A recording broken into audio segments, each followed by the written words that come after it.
ikakhulu kade tindzaba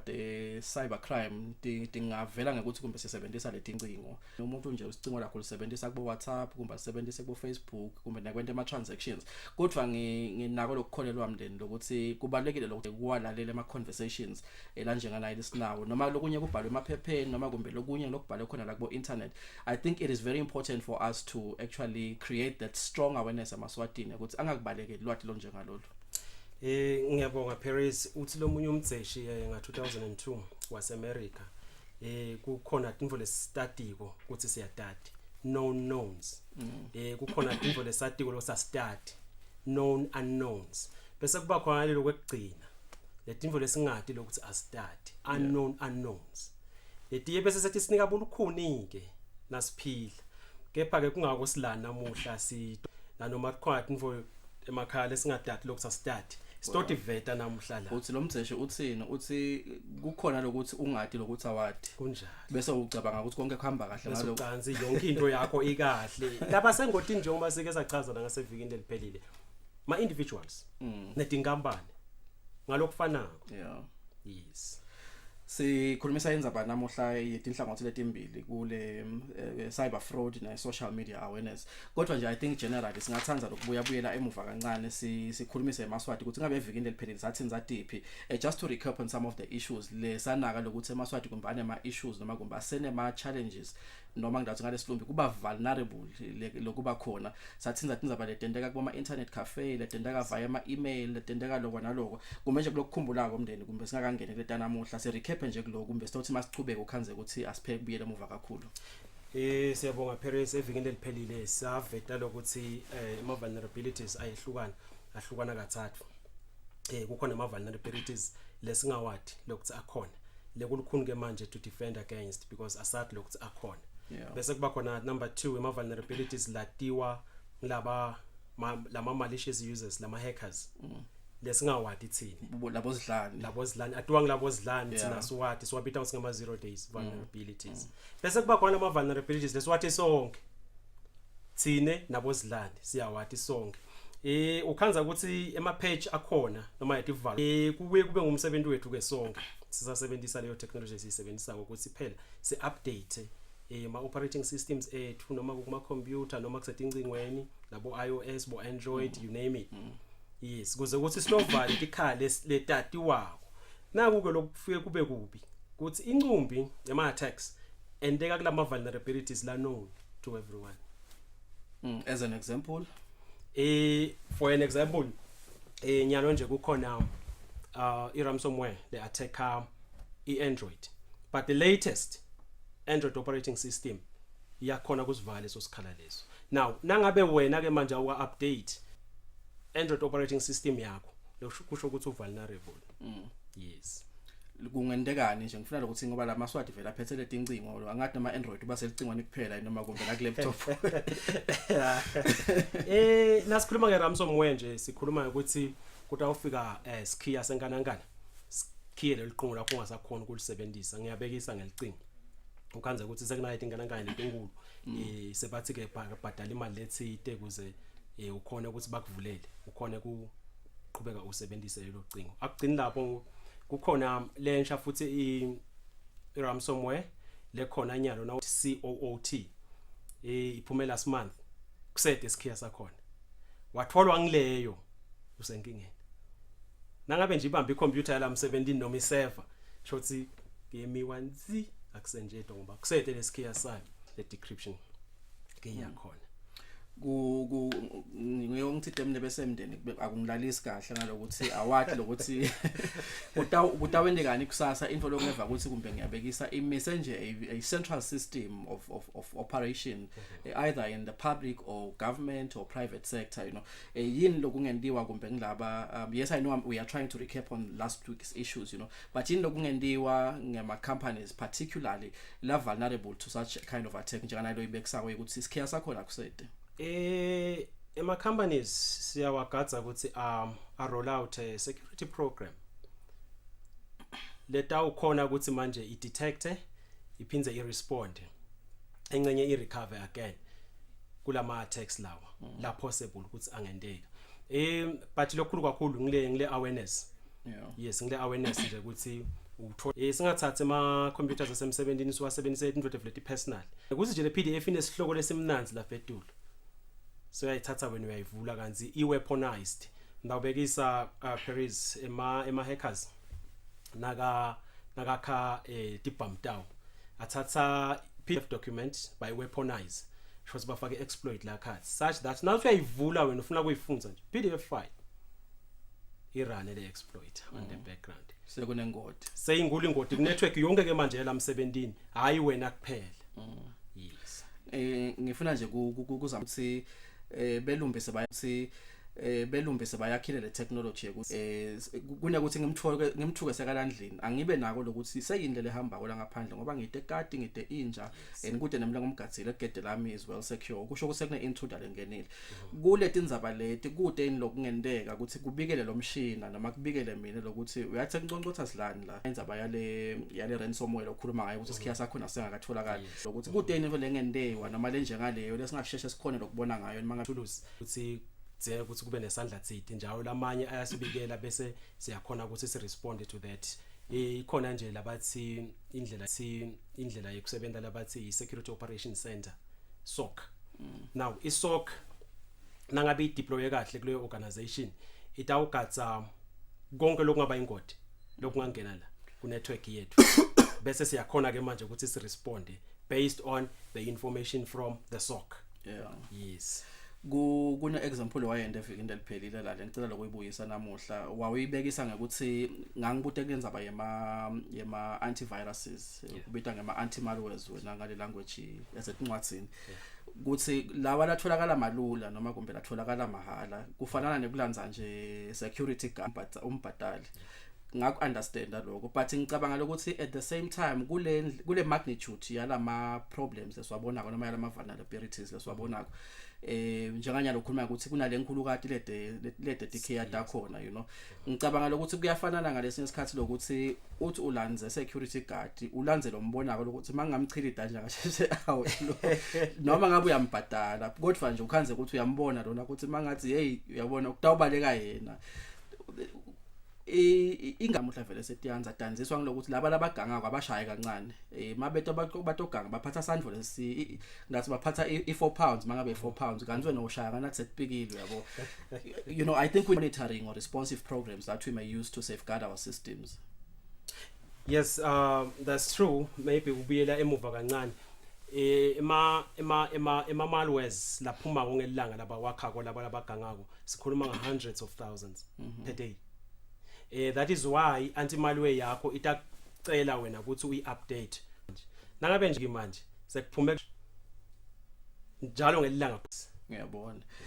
kulenza ba ye credibility ngive singakangeni la ihlelweni ukuthi ngenza indzaba le ngicabanga lokuthi i-critical ekucabangeni kwethu le ukuthi kunebantu labanama office kumbe ebukhulu babo lobungalingana nala stage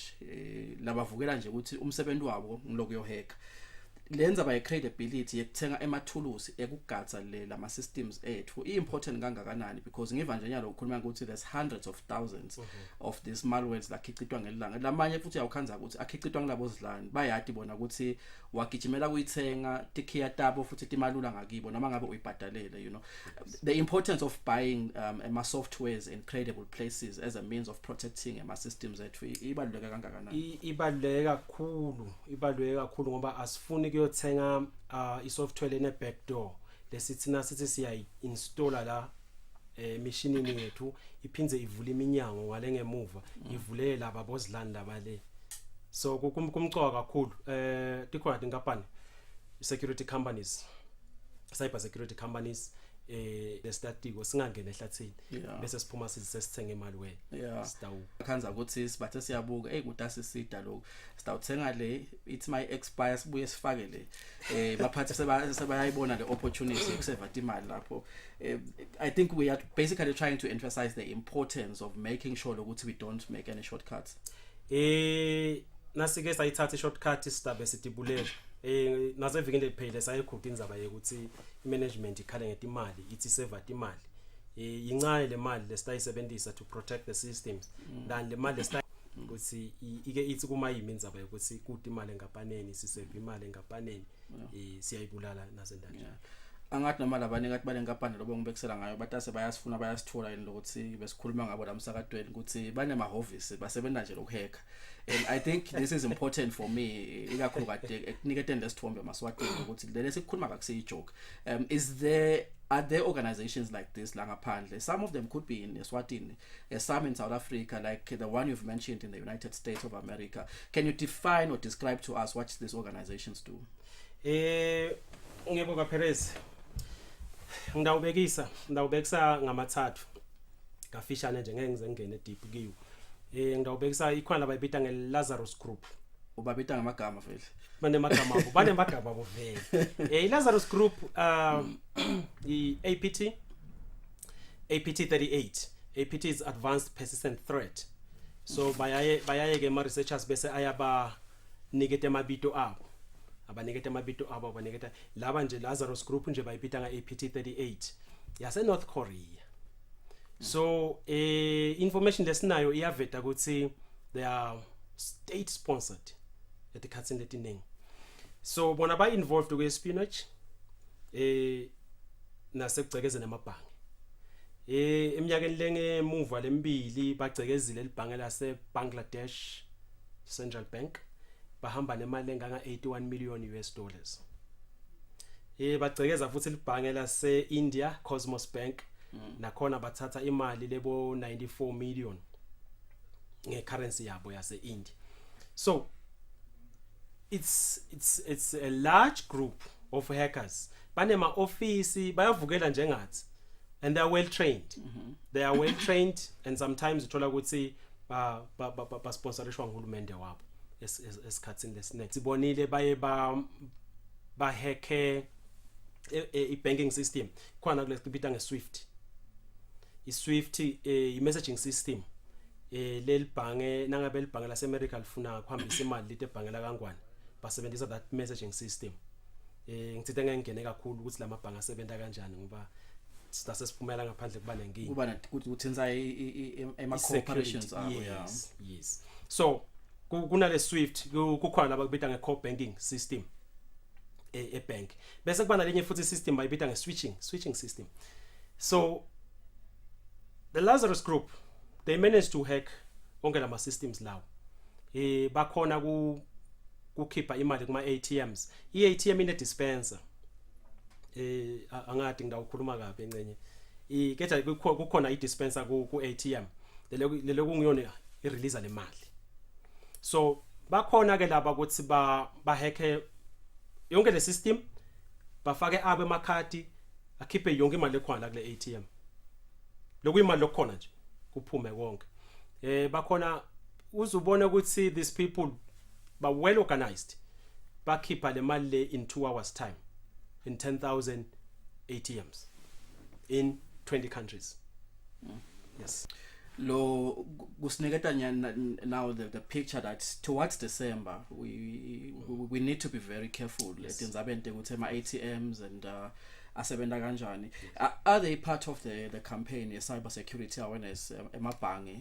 especially with regards to we've seen quite a lot of issues before lapho khona kuthiwa kunetimali ezilahlekile. I personally know people that have been affected before ngekuthi abona imali yakhe iphuma asagijima ebhange ukhanda ukuthi vele imali seyilahlekile, you know. But I think these are the issues maybe lesifuna kuwathinza kulenza yale cyber security awareness man. Are banks part of the campaign? Yes they are. As well as the police khona I cyber fraud awareness liviki kuba liviki ku worldwide now kuba kwemhlaba wonke. So kungako nje leliviki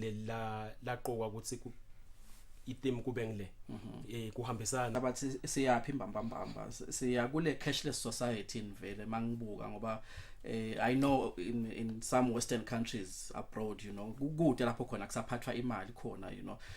Le element yeku, if you were to advise, because nyalo emabhange almost all the banks in the country anako nakulento akubita ngalesilungu ukuthi cell phone banking, you know. Yes. Is it advisable to use cell phone banking vis-a-vis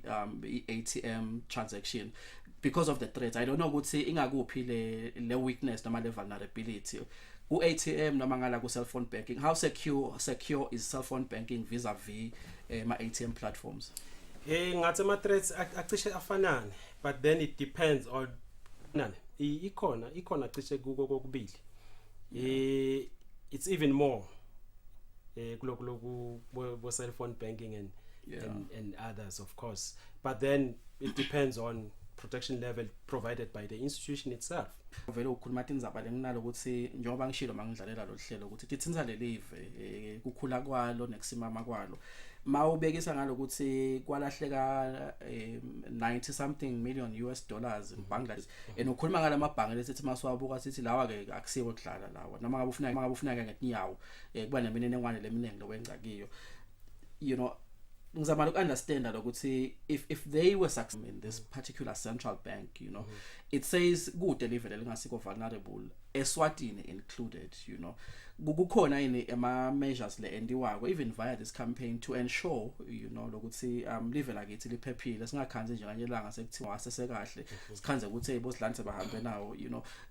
For instance, ngingabuta ngalo ukuthi amabhange are they part of this campaign? I'm sure in a central bank from a regulatory perspective because yadibuka nale tech pep nasikhuluma ngalama attacks lawa kulukhulu ukuthi singathi si secured or si safe ngoba i cyber attack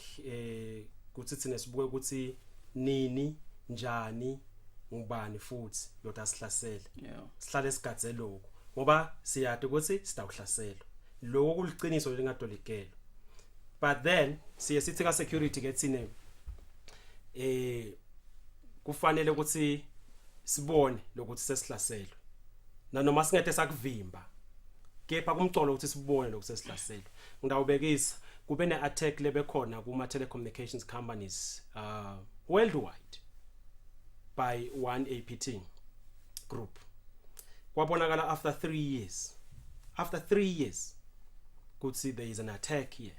So these people were able to read messages, were able to listen to phone calls awonke umuntu kuleyo network leyo. Now nangabe sikubona after 3 years so kune problem because lokumcoka ka security ukuthi sibone detection, right? Prevention is ideal, right? But detection is a must. Isuke iyashuba lenzaba ngoba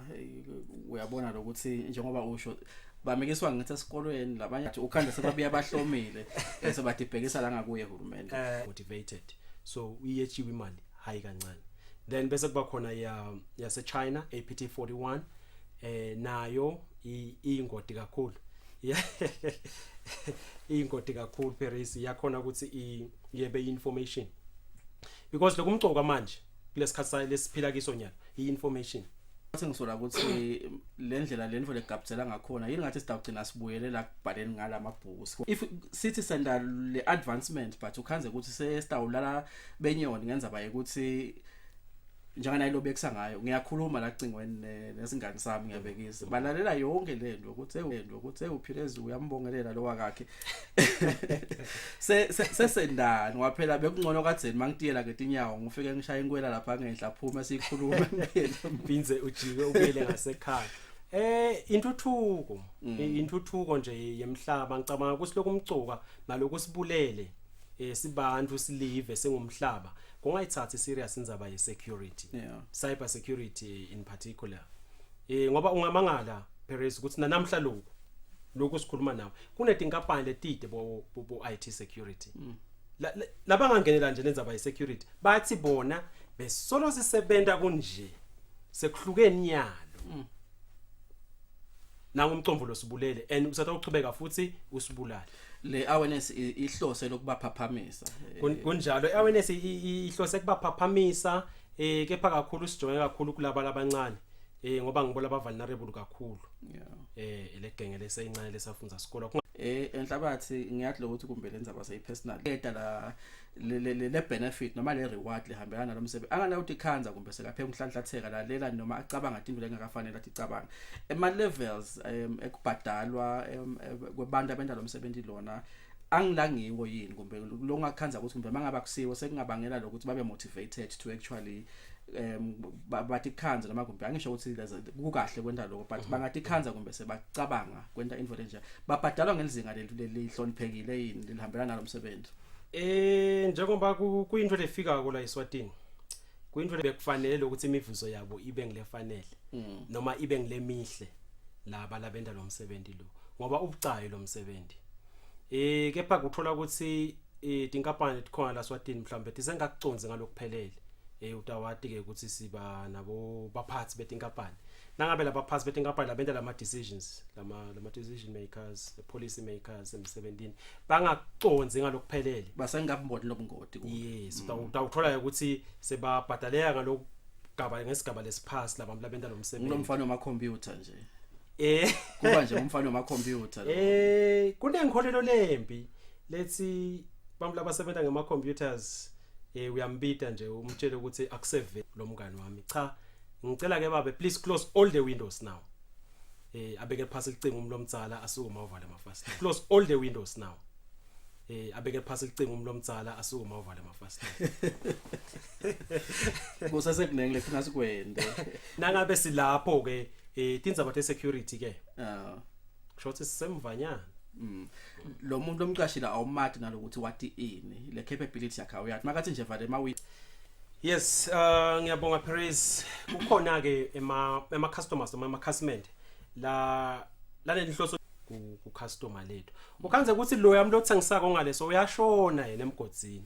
ngekuthi wena sewende ebutsotsi bekuthi iitem awuzange uyi receive kanti item uyi receiver kwendeka butsotsi nje indlela thi10 khona lapho se imali seyiyaphuma ka account yenkampani seyibuyele ebank lakho soyayithola wena leyo mali kuganga lokukhona ke lokho sikubonile kuganga lokukhona in look serious lokumisa kabi inkampani angathi uyathenga phinze ashaya ulicingo noma kumbe athumele i-email ithulile imali neyibuyisa emuva kanti items engakuyo yes it actually talks to ema processes aleyo nkampani to verify ukuthi lo customer lethu li receive lama stages ize yofika kube well documented letinto lethu sithithe evikini leliphelile Paris i-security ifake ekhathi bantu ifake ama processes ifake technology sathi bantu are the weakest link kulama components lawa lakha le security so nangabe la ama processes are weak utawuthola ukuthi uyadojeka wena yini na ema processes akho are weak kule era ye advancement in IT sithi nje bana diwanake lama processes ikakhulu kathi mangabe ti trader online exactly ngoba manje ngemaswati lenginakile lokuthi sekaqala ema business lamanye kusengisathi impahla lokwana loka lokakhanza ukuthi aba vulnerable kulabo lasebati lokuthi kumbe bangathenga kubhadalwe phinze imali ibuyele emuva kanjalo i-items ekayitholile kunalo lokunye leni kubitanga lesilumbi ukuthi merchant fraud yes i-merchant fraud uthola ukuthi mine ngingumndeni Hlabathi ngithengisa nama blazer uthola ukuthi ngithi lama blazer ami angu 85% discount 85% off athenge bambu labanengi kuti blazer itawufika kumuntu noma si advertising ndawubekisa nje ngalokho khona last year lapha kwathiwa abantu aba invest right lelinye lokuthi 10,000 kukhona nethombe konke la ku website yabo labantu combe abantu bafaka imali picture kulula kakhulu ku trace i picture isithombe sichama kuke lokuthi na uthenga noma na uinvesta online vele kukhona why ikhona le moto na i-address yethu uthine at least bisa 10,000 emalangeni uyibambe le moto banengela abayifunako ibambe le moto abathi lomunye ngiyeta kusasa ngidoyilanza ngaphatha cash bathi hayi ibambe faka at least 10 noma 15 afaka umbane bantu asingathi uyefika le akhanze kuyiwashot imoto yenza uyiwashot imoto noma kuyi coffee shop le address labamnikete yona athi uyabuta la bathi awuwosiwe kucala asikwathi sokwesingaki ngiyathi lokuthi akagiva ngidawukhuluma ngayo online I think ikhombisa ukuthi kumbele kubomeleka lokwana lo wayifaka le mali mase kathi uyalandzelela wakhanza ukuthi akuzange nje sekube nento njengaleyo how can we verify because manje ngama websites lapho khona nami nje ngeke ngabona nyelboots bathi katapila ngizayidla ngiyafuna le boots lele but ngibana le nkinga ukuthi ngidawati ngani lokuthi ngiyo le website ikhona indlela yekubona because I think kusuke kungifanele nalendzaba yale merchant fraud lo kukhulunywa ngayo because as I'm saying or giving this example I have a friend who lost money trying to buy baby items on a website that never existed. Tikhona indlela lesibona ngato ngibekise nje thina siyakhona ukuthi si trace le domain to see ukuthi ngubani imbamba lo wayi register ye company ivalid invele siyakhona ukubona angasithinza nakahlangana naso la dolobheni kuhle lokubuta mangabe udele licile siqiniseke kuleti info lethu kunalokuthi uhawukele ukuthi njengoba ubekusile lokuthi bathi usekalana ngicabanga ukuthi asikhulumise ngalokuthi uzowabekisa ngami lokuthi kunale technology yakwakha lokuthi kunale technology yakwakha ema video kube bangafabricate info le sensitive ngemuntu kube singamkhanza noma sakagijinyiswa lamaphoyisa ukuthiwe yeyiphi lezi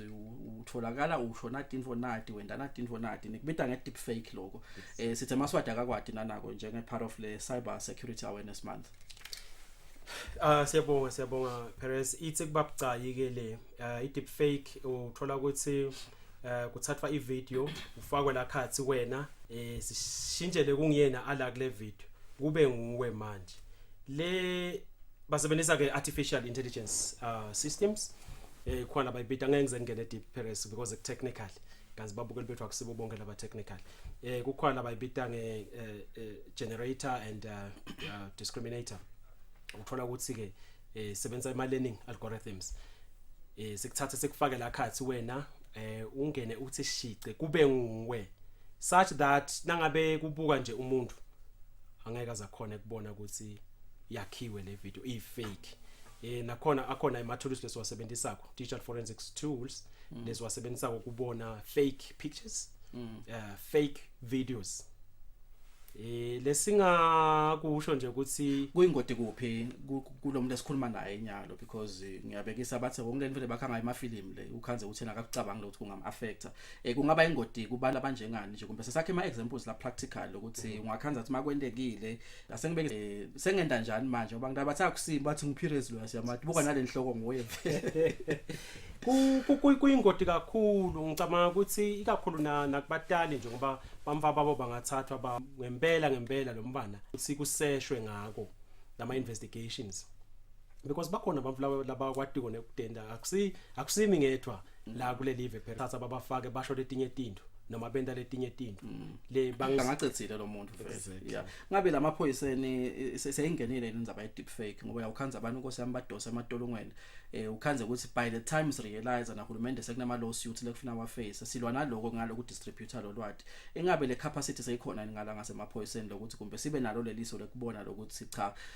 bangaze bamshaya bambulala ngisho sashaya amaphoyisa ngiyaxolisa ngiyabekisa nje sebamvalele lapha kuthiwa vele utholakele enta nabo ubucala nabo sitsinga ama facilities and capabilities of course lawo ma skills emaphoyiseni ngibekise nje kukhona labakubita nge National Digital Forensics Lab le iba nalama tools ke ekuhlola tonke letinto lethi kungasiko lokuphela ngicumbe letinye izinto kungalisita live kakhulu ukuthi ilab lenjalo ibe khona in fact sikwegweme lokuthi nangabe kufanele ukuthi kutholakala ubufakazi mhlawumbe nikusecingweni mhlawumbe ku computer tsithe uthola ukuthi siyathatha university yakulamanye emavi kukahle lokuthi sikwende la even yes la kangwane singakukhiphi mana angeva noma bo suggest ukuthi uhulumende asekabuke into ukuthi singaba nayo ini facility ngoba sikahle sikhuluma na uhulumende nyalo uhulumende wedlebe yonke inzawo uyeva bowuthini emndeni enzabeni yale info letifakana because ngiyathi ukuthi akuthenze le deep fake kuphela kuloko suggestako bowuthi uhulumende kumbe yini emvela ngamsida ngoba ngiyathi lokuthi vele live likhula ngalokuthi kube nama suggestions ku develop ama skills within the force itself and providing the facility ke manje ngiyabekisa ngale National Digital Forensics Lab akhona emavela anayo le fully fledged le enkulu nje kakhulu ngidawubekisa ngelevel abandi kakhulu nangakubekisela nje kunabo database forensics nabo network forensics nabo memory forensics yabona ukuthi kuya ngekwanzi Zeke ama skills ke kwenta tonke letinto leto ngakunye yes lokukhulu nje lokukhona kulamalanga ngilabo mobile forensics lolucingo lwakho ngoba licingo lwakho Perez noma ungashaya la udelete uthola imessage uyidelete WhatsApp umdelete siyakhona ukuthi sitlanze tonke letinto leto buye tonke labo end to end encryption le bangitshela ngabo la cingweni lami bese bangivikela njalo phela nami ngenda yonke lento ngitshela ukuthi kune evikela lokuthi lengikhuluma nale lengikhuluma naye kungafiki kulomunye umuntu tikhiya lakhiwe khona kunesikhiya sakho ngiyavuka hayi mndeni yabona le profession lendena inedinkinga kodwa indlela ekweluleka lokuthi bochaza lokuthi umbangacabangi lokuthi ngoba sowudelethile and I think that's a very important point. It's very important. Baganga vele bathembe lokuthi hey sibali ko delete le message leyo uyabona bangato khona simase ba trace kanzi iyakhona ukuthi ibuye kepha ke khona kulese kubita ngama anti forensics ama anti forensics ngilakhathi ke manje ngoba kuna delete kuna wipe now delete akuhambi lento kahle lokususakho sesengakulanza sekubuyisela but if you but na recycle bin noma ungakhokha kuyi still kungabuyi yes lokuthi kwaba la machine lokuthi ke kwaba khona ikho labantu ke labanye labane ebuciko liyabona ke leyo ngiva ngathi ungayisho le ngoba sifundisa labantu ukuganga bathi ukuganga bayenze ngoba bengifuna kubuda ngalokuthi kungazi ukuthi labantu bayaganga mani babe successful babe ababopheki yini ikhona inemithetho kumbe lesingabekisa ngayo kulamanye emave lekufuna nelakithi kumbe liushaye kuze ukuthi sitawukhona ukuthi makhuluma ngathi inzaba nje the cyber crime start lokuthi sekunemthetho cyber crime usesayibhili lomthetho ongikholwa ukuthi nasilalela kahle basitshela bathi use cabinet noma se parliament angisati kahle but nje lokumcoka ukuthi kusesayibhili kusengabe ngumthetho lokwenta ukuthi ke manje bamfu labaganga loluhlobo bakashushiseke kahle ngoba lo mthetho kude kusibuyisela emuva ke lokho kakhulu ngabeka isevikini eliphelile ngathi cyber security sicala ku etulu umthethweni the legal framework now zena ama policies ethu atokhona ukuthi align kahle sehle nayo phasi ke bese kungena thina lesi technical but nangabe lo mthetho oside na siphindze singakhombisi kushakutela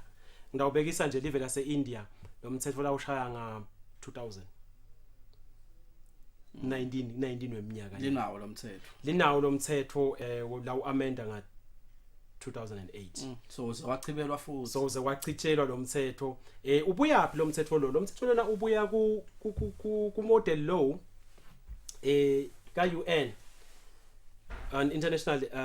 trade 196 kune model law leyashaywa ka UN sineke nje live la ngwane nje uma li member state baye bathi ke ka UN naseba olohambisana nale election lead lo mthetho asigcini lapho kukhona i-convention on and cause letinye info le stifakile la sikhuluma ngabo advanced persistent threat lokho naloko data theft sakhuluma nganabo deep fake lokho naloko bangang deep fake nje mina ngithi ngiyaye emaphoyiseni bathi sister babita abatocolisa periods ngicela ukukhulume uhulumende njengoba unayo le interest kulama issues lawo mawubuka nale campaign level isuka iMinistry of ICT bongathi uhulumende akende njani kumbe kushakutela idinzabeni talo mthetho ukuze level tawo uhambisana na bese ngamcela nje uhulumende ukuthi phakamise amabanga phela ekukhipheni lo mthetho ube ngumthetho lo soshicilelwe manje lo sebentako eveni njengale minye imithetho lesiyibonile lephumile lesidako futhi njengabo sodofu imithetho leyo lesidako kakhulu usubuyisele emva kakhulu kuba bhethe lo mthetho ngoba lo munye umuntu akabona ukuthi ngiganga ngani vele na uthi ngiyaganga nje nakena nje usho ngani ngoba kude lo mthetho le manje ukhanza ukuthi ukukhuluma kwethu sekubuyele emuva nokuthi siye phambili mndeni siyabonga kakhulu Hlabathi kusivakashelana namuhla kulokunye kumbe ndawuthi sibekise ngale mithetho kumbe lekhona lekubo India nakubo America nalamanye emave ngoba siya benchmark phela silive ngama international best practices kuze ukuthi maswabekisela lokuthi kutaba nemithetho ukhanze ukuthi sesiwa preparishile even mentally or psychologically and otherwise siyawucala lapho evikini delitako mnethu bese sithinza ke indzaba dabo social media safety lesingakakhoni ngekuyithinza namuhla ngibonga kakhulu Mandini kusivakashela ehlelweni namuhla sibonga kakhulu siyavayelisa emakhaya bengosilenhle ngiyathemba ukuthi nayiva lenzaba ngingakini ke mina ngiyayincenga lenzaba ngeke ngihlele etinye izinto ngibona lokuthi no lolujuju lami alitigojodise kahle letinye futhi ngibone njengana ku hype abo data lana ngiyabona lokuthi sidawu coach abantu aba wrong lahlelweni kumbe nganyela ngamase ngibona ukuthi sonke simoya munye letinye siyawudifaka ngathemba nje sibongosilente masiphilile ngasevikini letako siyawubuya siyawithinza lenzaba vele kuze ke kufike lesikhathi sekuphela kwayo inzaba ye cyber security awareness evikini letako siyakhulumisa ke inzaba ye social media safety maye kunyendi lokona uyawukhanza ukuthi labanyenti kusasa bayadisola ngekuthi maye kube bengadi ukhanze ukuthi sesimaye maswathi lamahle Jehova kasigcine ke sibonane evikini letako masiphilile insale kahle